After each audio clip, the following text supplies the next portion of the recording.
IPL ಪ್ರತಿ ವರ್ಷ ಪ್ರಾರಂಭವಾಗುತ್ತೆ, ಅದೇ ರೀತಿ ಅಂತ್ಯನೂ ಆಗುತ್ತೆ. ಆದರೆ ಬೆಟ್ಟಿಂಗ್ ಆಡೋರ್ ಜೀವನ ಅಂತ್ಯ ಆಗತ್ತೆ ಹೊರತು ಆರಂಭ ಆಗೋಲ್ಲ. ప్రకాశం యువకుడు ఆత్మహత్య చేసుకున్నాడు. क्रिकेट बेटिंग रैकेट में अभी तक 6 अक्यूज जो है वो अरेस्ट हो चुके हैं. ಚಿತ್ರದುರ್ಗದ ದರ್ಶನ್ ಅವರ ಜೀವನ, ಬೆಟ್ಟಿಂಗ್ ಜೀವನದ ಬಗ್ಗೆ ನಿಜವಾಗಿ ಪ್ರತಿಯೊಬ್ಬರು ತಿಳ್ಕೋಬೇಕು. ಇಲ್ಲಿ ಎಷ್ಟು ಕ್ರೂರತೆ, ಮಾನವೀಯತೆ ಮೆರೆದು ಬಿಟ್ಟಿದೆ ಅಂತಂದ್ರೆ, ಒಬ್ಬ ತಂದೆಗೆ ಅವರ ಮಗಳೇ ಜೀವನವಾಗಿರುತ್ತಾಳೆ.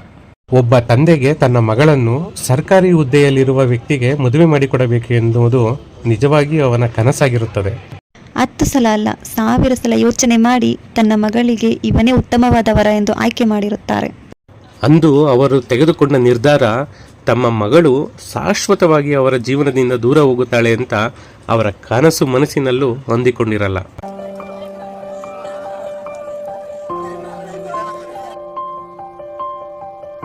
ಜೀವನದಲ್ಲಿ ವಿದ್ಯಾಭ್ಯಾಸದ ಕೊರತೆ ಇಲ್ಲ, ತಂದೆ ತಾಯಿಯ ಪ್ರೀತಿಯ ಕೊರತೆ ಇಲ್ಲ, ಮಡದಿಯ ಪ್ರೀತಿಯ ಕೊರತೆ ಇಲ್ಲ.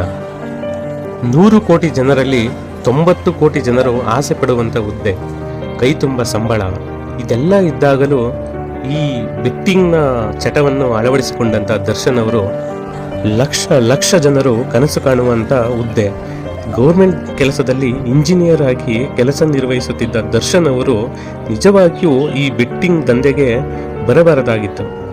ಮಕ್ಕಳು ಬೇಕೆಂದು ಹಲವಾರು ದೇವಾಲಯಗಳಿಗೆ ಹೆಣ್ಣು ಮಕ್ಕಳು ಅಲೆಯುತ್ತಾರೆ. ಆದರೆ ರಂಜಿತಾ ಅವರು ತೆಗೆದುಕೊಂಡ ನಿರ್ಧಾರ ಎಂಥವರಿಗೂ ಕರುಳು ಕಿವಿಚಿದಂತೆ ಆಗುತ್ತದೆ. IPL ಬೆಟ್ಟಿಂಗ್ ಚಟಕ್ಕೆ ಬಿದ್ದಂಥ ಗಂಡನ ಸಾಲದ ಹೊರೆಯನ್ನು ನೋಡಿ ನಿಜಕ್ಕೂ ರಂಜಿತಾ ಕಣ್ಗಾಲಾಗುತ್ತಾಳೆ. 1.5 ಕೋಟಿ ಸಾಲವನ್ನು ಯಾರು ತಾನೇ ನಿಜವಾಗಿಯೂ ಸಹಿಸಿಕೊಳ್ಳುತ್ತಾರೆ. ಇತ್ತೀಚಿನ ದಿನಗಳಲ್ಲಿ ನಾವು ನಮ್ಮ ಬೆಂಗಳೂರಿನಲ್ಲೇ ಅಮಾನವೀಯ ಘಟನೆಗಳನ್ನು ನಾವು ನೋಡ್ತಾ ಇದ್ದೇವೆ.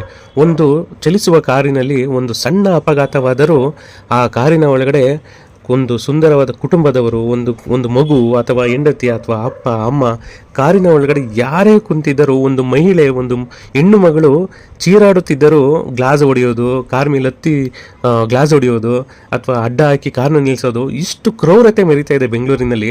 ಅಂಥದ್ರಲ್ಲಿ 1.5 ಕೋಟಿ ಸಾಲ ತನ್ನ ಗಂಡ ಮಾಡಿದ್ದಾರೆ ಅಂತಂದರೆ, ಆ ಹೆಣ್ಣು ಮಗಳು ಆ ಸಾಲಗಾರರಿಂದ ಎಷ್ಟು ನೋವನ್ನು, ಎಷ್ಟು ಚಿತ್ರಹಿಂಸೆಯನ್ನು ಅನುಭವಿಸಿರೋಲ್ಲ.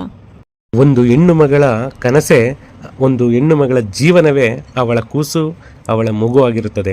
ಅಂತ 10 ತಿಂಗಳ ಮಗುವನ್ನು ಬಿಟ್ಟು ತನ್ನ ಕಣ್ಣ ಮುಂದೆ ಕಿಲಕಿಲ ಅಂತ ನಗುತ್ತಿರುವ ಮಗು, ಅಳುತ್ತಿರುವ ಮಗು, ಅಂಥ ಮಗುವನ್ನು ಬಿಟ್ಟು ಆತ್ಮಹತ್ಯೆಗೆ ಶರಣಾಗುತ್ತಾಳೆ ರಂಜಿತಾ ಅವರು ಅಂದರೆ ತುಂಬ ಯೋಚನೆ ಮಾಡಿ. ನಾಳೆಯಿಂದ ಮಾರ್ಚ್ 22 IPL ಸ್ಟಾರ್ಟ್ ಆಗ್ತಾ ಇದೆ. ದಯವಿಟ್ಟು ಯಾರೂ ಬೆಟ್ಟಿಂಗ್ ಆಡಕ್ಕೆ ಹೋಗಬೇಡಿ. ಇಲ್ಲಿ ಬೆಟ್ಟಿಂಗ್ ಆಡಿ ಯಾರೂ ಉದ್ಧಾರ ಆಗೋರಿಲ್ಲ. ಇದು ನಮ್ಮ ಕುಟುಂಬದವರಿಗೂ ನಮ್ಮ ಸ್ನೇಹಿತರಿಗೂ ಅನ್ವಯಿಸುತ್ತದೆ. ಒಂದು ಕ್ರೀಡೆಯನ್ನು ಮನರಂಜನೆಯಾಗಿ ನೋಡಿ, ಒಂದು ದೇಶ ಪ್ರೇಮವಾಗಿ ನೋಡಿ, ಒಂದು ರಾಜ್ಯದ ಪ್ರೇಮವಾಗಿ ನೋಡಿ. ಆದರೆ ಅದರಿಂದ ನಿಮ್ಮ ಕುಟುಂಬ ಬೀದಿಗೆ ಬರದಂತೆ ನೋಡಿಕೊಳ್ಳಿ. ದಯವಿಟ್ಟು ನಿಮ್ಮಲ್ಲಿ ನಾವು ಕೇಳಿಕೊಳ್ಳೋದು ಇಷ್ಟೇ, ಯಾರು ಬೆಟ್ಟಿಂಗ್ನ ಆಡಬೇಡಿ, ಬೆಟ್ಟಿಂಗ್ ಆ್ಯಪ್ಗಳನ್ನ ಯಾರೂ ಪ್ರಮೋಷನ್ ಮಾಡಬೇಡಿ ದಯವಿಟ್ಟು.